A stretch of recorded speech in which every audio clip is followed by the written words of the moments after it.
धारूर नगरीमध्ये आज हा विशेष कार्यक्रम म्हणजे दर्पण दिन साजरा होतोय आणि या कार्यक्रमानिमित्त पत्रकार बांधवांनी या ठिकाणी सर्व मान्यवरांचं तसेच नगरसेवकांचं सत्कार केला, त्याबद्दल अगोदर मी आभार मानतो।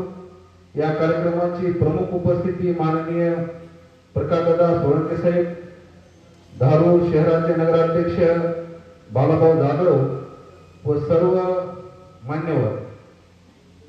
खरं तर पत्रकार हा देशाचा चौथा स्तंभ आहे आणि सर्व गोष्टींना सत्याला समोर आणण्याचं काम पत्रकार बांधव करत असतात।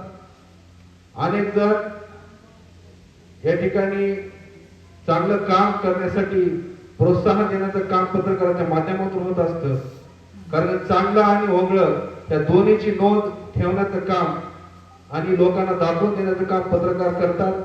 त्यांच्या या दर्पण दिनानिमित्त या ठिकाणी त्यांना मी हार्दिक शुभेच्छा देतो व या ठिकाणी थांबतो। जय हिंद, जय महाराष्ट्र।